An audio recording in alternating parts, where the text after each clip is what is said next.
on guns. My next guest has strong words for me. He says, I'm off the rails on guns in America. Ben Shapiro is editor-at-large at Breitbart.com and the author of Bullies, How the Left's Culture of Fear and Intimidation Silences Americans. So why am I off the rails, Mr. Shapiro? You know, honestly, Piers, you've kind of been a bully on this issue because what you do, and I've seen it repeatedly on your show, I watch your show, and I've seen it repeatedly, what you tend to do is you tend to demonize people who differ from you politically by standing on the graves of the children of Sandy Hook, saying they don't seem to care enough about the dead kids. If they cared more about the dead kids, they would agree with you on policy. I think we can have a rational political conversation about balancing rights and risks and rewards of all of these different policies, but I don't think that what we need to do is demonize people on the other side as being unfeeling about what happened in Sandy Hook. How dare you accuse me of standing on the graves of the children that died there? How dare you? I've seen you do it repeatedly, Piers.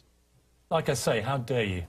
Well, I mean, you can keep saying that, but you've done it repeatedly. What you do, and I've seen you do it on the program, is you keep saying to folks that if they disagree with you politically, then somehow this is a violation of what happened in Sandy Hook. And you have yet, I'd really like to hear your policy prescriptions for what we should do about guns. Because you say that you respect the Second Amendment, and, you know, I brought this here for you so that you can read it. It's the Constitution.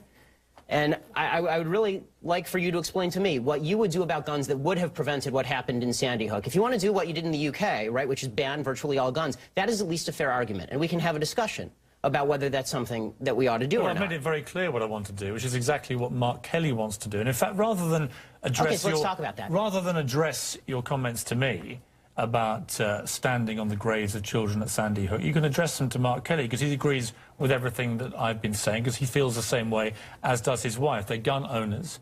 They both respect the Second Amendment of the Constitution. They don't want to take away anybody's right to defend themselves with guns. Well, they want to take away certain types of guns, obviously. They want to take away assault weapons, which are capable, with magazines like we saw at Aurora and Sandy Hook, of unleashing a ridiculous amount of bullets. Well, this is a question I wanted to ask you, Piers, because I've seen you talk about assault weapons a lot, and I've seen Mark Kelly talk about assault weapons. The vast majority of murders in this country that are committed with guns are not committed with assault weapons, they're committed with handguns. Okay, so are you willing to ban handguns in this country, across the country? No, that's not what I'm asking for. Why not? Let me ask you... Don't you care about the kids who are being killed in Chicago as much as the kids in Sandy Hook? Yes, I do. Then why don't you care about banning the handguns in Chicago? We'll come to that. Let me ask you this.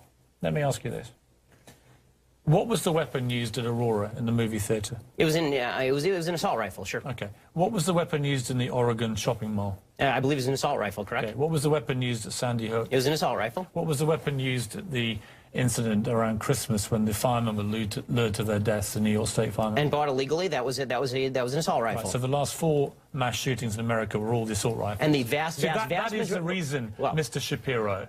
And you can smirk at me, and you can laugh at me. I'm not smirking. And you can accuse me of standing on the graves of dead children. And being a bully, yes. But that is the reason that people like me and Mark Kelly and Gabrielle Giffords want to have assault weapons like that removed from civilian hands. Your passion on the issue doesn't really justify the rationale for why you want to ban assault weapons, but not handguns. You don't understand why we want to remove the preferred weapon of choice, these killing machines, from the hands of deranged young men. All I'm asking is for you to be philosophically consistent. If what you're worried about is the removal of killing machines from the hands of deranged young people, then maybe we should talk about a blanket gun ban. And let's get to what the left really wants here. And you know, you say that you're for the Second Amendment. Why is it about left or right? Because in Britain this never is about left or right, this issue. Why is it here? Well, you know, we can talk about Britain in a second. I think the reason that it's about left and right here is because fundamentally the right believes that the basis for the Second Amendment, and they believe in the Second Amendment, the basis for the Second Amendment is not really about self-defense and it's not about hunting. It is about resistance to government tyranny. That's what the founders said, and that's what the right believes in this country. Which tyranny are you fearing yourself? I fear the possibility of a tyranny rising in this country in the next 50 to 100 years. Let me tell you something, Piers.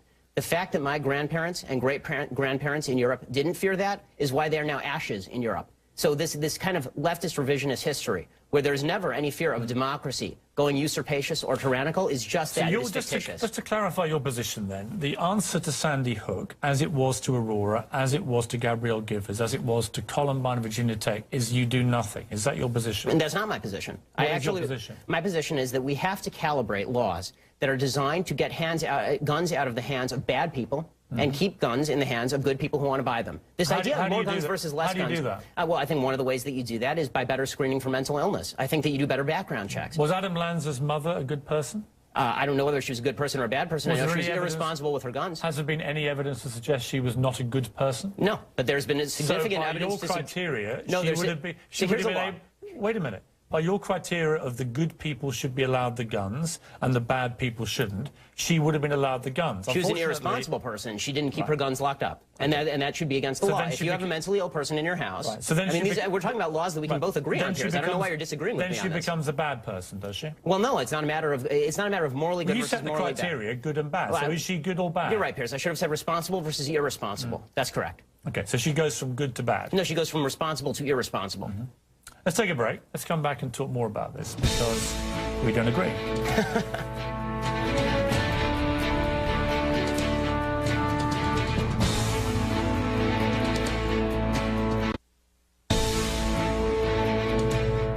My name is Ben Shapiro, editor-at-large at Breitbart.com and the author of Bullies.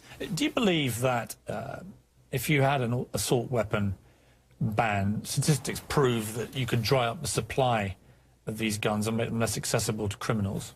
I don't know whether you could make them less accessible to criminals. Let's assume that's the case, that you could make them less accessible to criminals. Again, my question remains for you, Piers, and I'm still waiting for an answer from the left on this. They say they're pro-Second Amendment. Why don't you want to ban handguns? If you really want to solve the quote-unquote gun violence problem in America, go after all the guns. Why just stop yourself at assault rifles? Because I believe and respect an American's right under the Second Amendment of the Constitution that you kindly brought in to defend themselves with a handgun or a pistol. What I don't understand... But most of the murders are committed with those weapons. What I don't... Well, as we just established, because I talked you through them, the last 4 mass shootings in America... Adam Lanza had 2 pistols on him. Well, he didn't just have an assault rifle. If he hadn't had the assault rifle... He didn't use them, as you know. And if he hadn't had the assault rifle, he wouldn't have used them? Explain to me this. I can't buy this. This is 6 packets of Sudafed. They're one of the many companies that make this particular ingredient, which you can't buy legally in America. There we are, 6 packets. That is illegal for me to buy in that quantity in Walmart, say. But I can buy an AR-15 military-style assault rifle. I can then, as we saw with Holmes, the shooter in Aurora, go and get 6,000 rounds of ammunition from the internet, and I can go and blow up a movie theatre. Do you think that's right? Well, we can talk drug laws another time, but I think that the question is... Does that make sense to you? No, I think what would make sense is laws that are calibrated to solve the problem. So if you think that the problem is only assault rifles... Which guns would you remove? I think the ones that have largely been removed from the market, fully automatic weapons, would be a good start.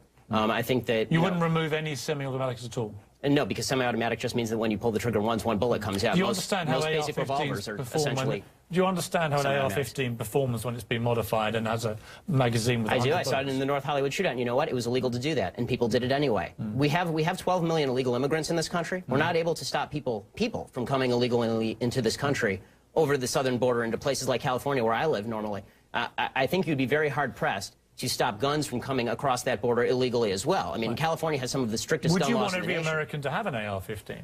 No, not every American. Who would you stop? I would stop anyone with a criminal background. I would stop anybody with a history of mental illness. And I would stop, and I would ask, and not ask, I would require that people who have somebody who has a criminal background or a history of mental illness in the household keep that gun locked up and safe. What about the background checks? 40% of all gun sales in America now, gun trades, are not covered by background checks. I believe in background checks. For everybody? For everybody. So there should be a database, a national register? If it's not public. I don't like what happened with the Journal News, putting out gun permits, which allows criminals to target particular homes. When the NRA came out today, after their meeting with the White House, and just said we're just not prepared to entertain effectively any kind of new gun restrictions. What do you think of that? What's astonishing to me is the left's attack on the NRA, because the NRA is, they don't receive a dime of public dollars. They're an interest group. I don't see, you know, it's funny, the left, they like to talk also about violent video games, for example. Can you stop framing it as left or right? Because I don't have a horse in the race. I'm going to vote either way. Oh, come on, Piers. You tend to be more to the left. We all understand The NRA, as you know, are a very active and well-funded and powerful body. And what they do... Why are you asking? I just want to finish the point, and then... Sorry, this is very quick, I promise. The point that I'm making is this. There's been a lot of talk by a lot of people about video game violence. I haven't seen David Gregory interviewing the head of the ACLU and saying it's your broad interpretation of the First Amendment that's responsible for this. But people are bringing on the NRA and saying it's your broad interpretation of the Second Amendment that's responsible for this. They're an interest group. If you want legislation passed, talk to legislators. Don't go to the NRA, which is representing its membership. Here's what the NRA and people like Alex Jones and others do. Don't let me in with Alex Jones. Fine. After each of these massacres, they come out, all the gun rights supporters come out very strongly and very vociferous and very powerful. And they basically instill fear. They say if everyone in the movie theatre... If everyone in the movie theatre had been armed, if everyone at the school had been armed, it wouldn't have happened. And here's what happens. gun sales and ammunition sales rocket, as we've seen in the last 3 weeks. Oh, don't pass the buck, Piers. I mean, the truth is that the reason does that happen? The reason that people are buying a lot of guns right now, Piers, is because people on the left are talking very much about banning guns. And so a lot of people are saying, if I'm not going to have the right to purchase a weapon of my choosing in 2 months, I'm going to go and buy it now. This is very clearly what's going on. Why did Ronald Reagan want these assault weapons removed? You know, I don't know why Ronald Reagan wanted these assault weapons removed. You like Reagan, right? I like Reagan in a lot of ways. He's not a god. I don't agree with him on everything. Did you agree with him about assault weapons? He also believed in the progressive tax rate. I don't believe in that. Did you agree with him about assault weapons? If I'll believe what you're saying, sure. I don't believe. Do you know what his position on assault weapons was? I don't know what his position on assault weapons was. Why don't you tell me? Well, let me read the letter in full. This was a letter that he penned along with Presidents Ford and Carter in 1994 to Congress. While we recognise that assault weapon legislation will not stop all assault weapon crime, statistics prove that we can dry up the supply of these guns, making them less accessible to criminals. We urge you to listen to the American public and to the law enforcement community in support of ban on the further manufacture of these weapons. That was Ronald Reagan. Okay, so? I mean, I can disagree with Ronald Reagan. You keep framing this as a left-right debate. No, I mean, I'm putting it to you. How is this a left-right? One of the great right-wing presidents of modern times agreed with me. So? So it's not left or right, is it? No, I mean, unless you deliberately frame it that way. Okay, Piers. In the way that the NRA through the 80s and 90s and this last Piers, avoiding decade the breakdown of left and right have deliberately here is tried to frame this as a left-wing attack on the American Constitution and the Second Amendment. Exactly what you've tried to do. You come in, you brandish your little book as if I don't know what's in there. My little book, that's the Constitution of the United States, our founding document, I know Piers. what's in your Constitution. Do you really? I've been debating this for a very long time. Then you should read the Second Amendment again. I know the Second Amendment.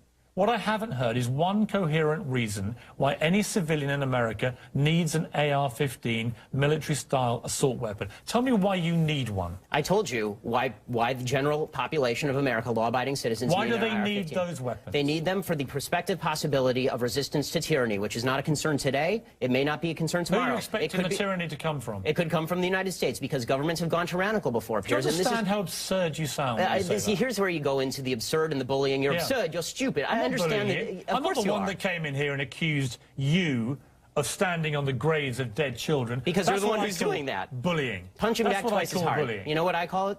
Punching back twice as hard in the words of President Obama. That's what I call bullying. And this is astonishing.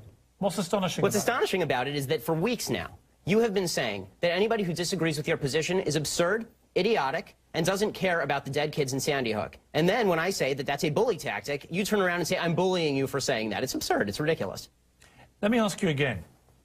What is the point of a civilian having an AR-15 assault weapon? The point of a civilian having an AR-15 assault weapon, many of them are ex-military, right? I mean, I have military friends, and I don't have a problem with Colin Powell owning an AR-15 assault weapon. And what is the point of a civilian owning them? It depends on the civilian. If it's a criminal, they shouldn't own them. No, forget criminals and mentally ill people. No, but you can't separate that out. An average civilian who hasn't got a criminal record or is mentally ill, why do they need one? To protect against the possibility of eventual government tyranny. This was the purpose of the Second Amendment originally. It remains the purpose of the Second Amendment now. And pretending that governments have never gone usurpacious before from a democratic position. You genuinely believe your own government is going to turn on you in a way that you require an AR-15 to challenge them? This is what you really believe is going to happen. It may not turn on me. It may not turn on my children. Is that what you think? It may not turn on me. It may not turn on my children. But the fact is this. History is replete with democracies going tyrannical. It has happened. It happened in France in the 19th century. It happened in Spain in the last century. It happened in Germany. It happened in Italy. It has happened repeatedly throughout history. It happened in Japan. The reason we cannot remove AR-15 assault weapons is because the threat of your own government turning on you in a tyrannical way. It is yes. It is because that is your position. It is because there are countervailing rights and responsibilities. And Piers, I don't understand why we can't come to an